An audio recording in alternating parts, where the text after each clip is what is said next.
we're going to work on getting a body on this Traxxas slash 4x4 backslash build. So since we're in the process of putting a body on this, and y'all are more than welcome to skip forward a little bit in the video, but there are just a couple of things and some detailed information that I want to give y'all just in case you're planning on doing this for yourself. So I want to mention that first, just so that nobody goes out and makes an error or a mistake. Traxxas slash 4x4s come in two different designs. They're both the same truck and they look the same more or less from the outside, but there are two different designs, and that's what you need to be aware of. If you've never owned an 8th scale buggy or never experimented with this kind of stuff, like I hadn't before starting this build, not all 8th scale buggies are the same. Not all 8th scale buggy bodies are the same. And this truck, plain and simple, when it first came out, and even now, is not really designed to be an 8th scale buggy. So they did not specifically design a chassis for it. They did not specifically design a body mount setup for it. So some things that you really need to take into account before you start on this build is what body you want. The Traxxas slash 4x4 comes in two different designs. It comes in a high CG, which will be named HCG, or it comes in a low CG, which will be named LCG. They come in both forms, and both chassis, this main centerpiece, is totally different. I mean, from motor mount setup back here to the servo position and the way the steering back here is handled, none of that really matters. For this case, what really matters is the shape of this chassis. An LCG chassis is going to, for one, sit lower. I mean, to the point where the drive shaft, instead of being buried right here, it looks further up, but it's not. It's really just because the chassis is lower. So you're going to have it's going to look totally different. And the main thing that you need to worry about when shopping for an 8th scale buggy body is the design of this chassis. LCG is going to be skinny, right? It's going to be a lot skinnier on an LCG. And the high CG, like what I'm running, is going to be a lot wider. If you want a reference, you can just go and look up a picture of the LCG conversion kit. You will notice that on the LCG, effectively what they've done is put wider Nerf bars on it to hold the trophy truck body, because what they did was actually remove just about all of this webbing that you see on the sides here, so the LCG chassis is physically skinnier. And you need to keep that in mind, because if you're searching for an 8th scale buggy body, you need to know whether you need a wide one that can fit this, or whether you need a skinny one that will hug the thinner, skinnier LCG chassis. For what I have here, this is a high CG, so all this information regarding my body choice will maybe work on a low CG chassis, but you're not going to get the body to Velcro like I have to the side of the chassis here, because the LCG chassis is skinnier than what I'm running. So keep that in mind. There's a difference in chassis, and therefore to get that perfect look you're looking for, where it hugs the chassis nice and tight, you're going to have to use a certain body.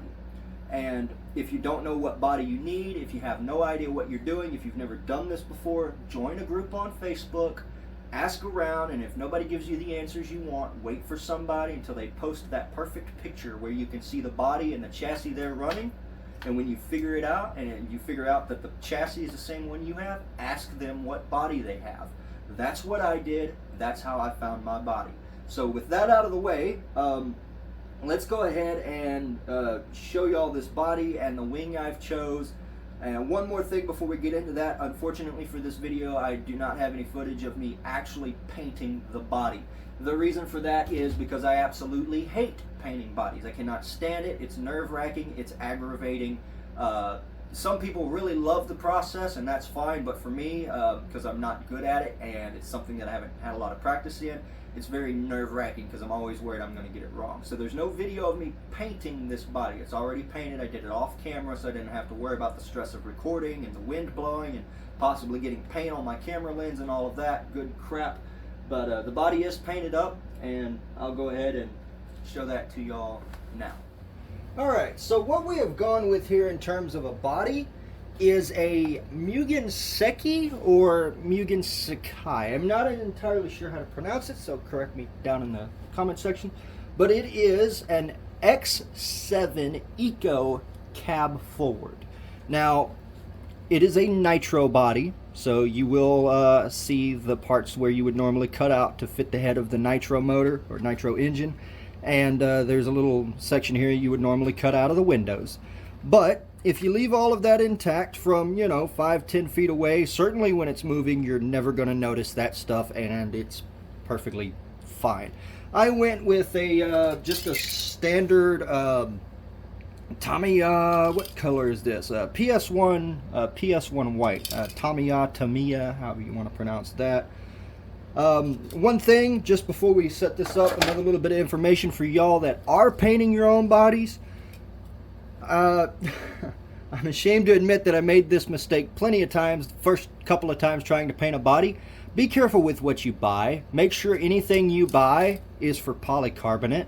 Now, they do make certain paints like for hard bodies, like for crawlers, but I know that there are some people out there, I know for a fact because I talked to one of them, walked him through building his own cracking cage for his 5th scale, and I told him, I said, yeah, if you paint the inside of those plastics, use polycarbonate paint. You can't just run to the dollar store and buy some spray paint. That's not how it works. You'll wind up with a paint that's not flexible, and when you hit it, it'll wind up chipping off. And as a matter of fact, just for proof, I'll show you a previous body I painted where I bought the paint. I bought the paint from a hobby shop, but it was not, like I said, for polycarbonate. It was a can that looked just like this, except it was not for polycarbonate. So watch. We'll look at some places here where the paint's chipped, right? So watch what happens.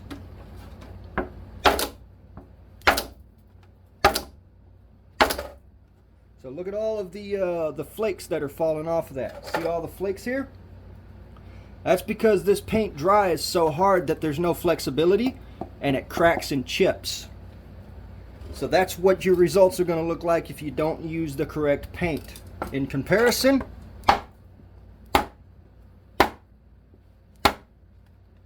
no chips, no cracks, no flakes. And I was hitting this harder than I was the other one. So make sure you use the right paint, all right? When you're painting the inside of one of these bodies, always polycarbonate paint. If you're painting like a rock crawler hard body or something, painting it from the outside so you get some scratches and nicks, that may use a different paint. But for these, the painting of these inside super flexible bodies, polycarbonate paint. Anything else is going to break and chip and look like garbage literally 5 minutes into your first run. That's all it takes. So make sure you use the right paint when painting up a body, okay? But as I said, I just went with a flat white. I can't remember if I did the color code. It's a PS1 white. You can see it there. And that's all this is. I have ran some tape on the inside where motor wires or ESC wires or battery wires may rub. And I taped up the front of the body where I know for a fact it rubs on this receiver box up here. So with all that info out of the way, I don't know if y'all can see over here. Can y'all see? Yeah, look at all the flakes that came off of that body. Yeah, make sure you use the right paint. But yeah, we've got it stickered up, just a flat white. I could use some more stickers on it and probably will eventually. I would love to run like a big old school Traxxas sticker down the side, right? But it's all stickered up, kind of detailed, just to give it a little extra added look to it. I put some techno stickers back here, made kind of a weird design, just to give it a little bit of depth and detail, stuff like that. But that's the body I went with, and it's just a couple of coats of that Tamiya or Tamiya white paint. Really beautiful when it's not covered in fingerprints because I've been handling, but when you first peel that protective overspray off, this body was like, it just absolutely shines. Absolutely beautiful white. So with that being said, let's get this on the truck real quick, which takes no time at all, thanks to the Velcro on the inside of the body here. So we just take this And this is a little harder with like a battery in it, and when I get the electronics in, it'll probably, you know, they're going to be large electronics. So yeah, we're going to take that, stick it right on top of the rear shock tower and right down at the top of the front shock tower. Make sure it gets on there nice and even. And there we go. So that's your body on, and I mean, you can lift this whole truck from that body. Now with a 4S battery and 8th scale electronics, might change, but it's on there, right? It's not going to fly off due to wind and things like that, at least hopefully. So there you go. That's what it looks like from the side. I am aware, once again, most 8th scale buggies have the windshield down behind the shock tower, right? I know some people are going to comment about that, but the truth is I cannot run this body that low, as it has to clear things like my radio box and my electronics, so it's going to be kind of high riding. And in reality, I don't mind that because I'm a stickler for detail, and I've always thought the shock towers standing up in front of the windshield was a dumb idea. It's like, how do you see, right? I know it's an RC car, but first thought that always comes to mind, right? So I'm perfectly happy with how it sits like that. Let's show y'all the wing, and then after I get done with the wing, I'll show y'all some pictures of the truck out in actual daylight, because this artificial lighting in here, for one, it's not as good as I'd like it to be, and for two, this thing just looks so much better out in the actual sunlight. So the wing is what's really going to set this build off. It's what's hopefully going to make it super truly unique. I've never seen anybody do this setup or run this setup, and that's why I decided to do it. What we are going to be running here is a wing from an HPI Baja 5B, or a Rovin 5B in my case. So, I mean, there's your evidence, Baja 5B. And the reason I chose this wing over something else is, well, for one, it was free. It was just sitting in my parts box because I converted my Baja over to that cracking cage setup, so it doesn't need this. But for two, I mocked it up at first just for giggles and figured out that I actually kind of like it. It looks just crazy enough.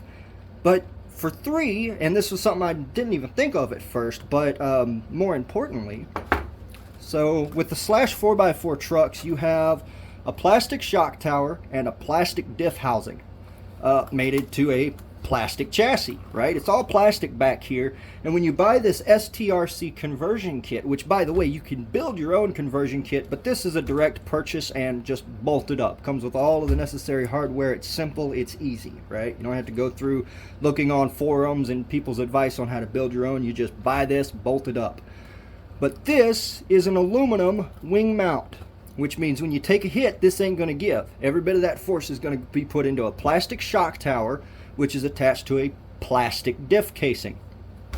So a small, like normal buggy wing, you know, is going to take up a little bit of that impact, but nowhere near as much as this thing right here will, right? This is nice and flimsy and flexible, stuff like that. So there's another advantage of running this massive, oversized 5th scale wing on the back of this truck.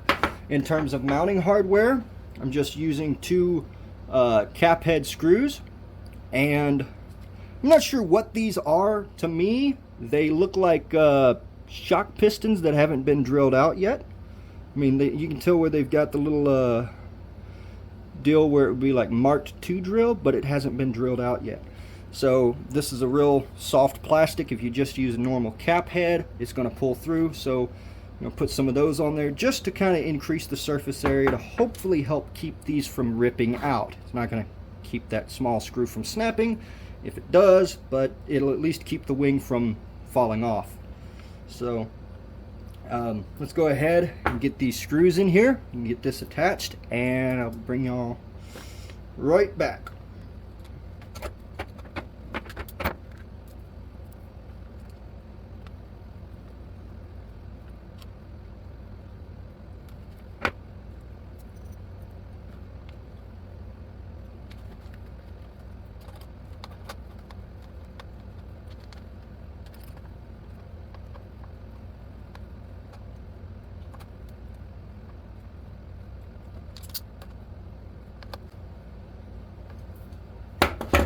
Alright, so there we go. That's that big 5th scale wing mounted. I mean, it's half the size of the truck. And at first I thought there's no way that this is going to look good, there's no way it's going to work, but you know, I started looking at all of it, all set together and mocked up and stuff, and I realized that, I mean, in reality, from the front, that wing, I mean, I'll give you all some better pictures of this in a minute, but that wing just looks crazy back there, right? I mean, it looks like some crazy F1, just oversized, monstrous wing. If you remember, like the, what was it, DTM or something cars from like back in the 80s, when they had those massive wings out behind them and stuff, like even like the Mazda 787B, right? It's got that big wing hanging off the back and everything. Kind of reminds me of that look, but yeah, I really actually grew to like it after looking at it for a while. And then there's also, as I was talking about earlier, this wing soaking up a lot of the impact, right? So like there's a lot of just flexibility there. If you land on the back, that wing will flex quite a bit to take up that impact, so it doesn't send it through that aluminum wing mount and into all the plastic parts that could break. Right, an A-arm is one thing, but breaking a diff casing or a shock tower or something like that, there's a bit of digging involved to get to that. It's just an annoyance, right?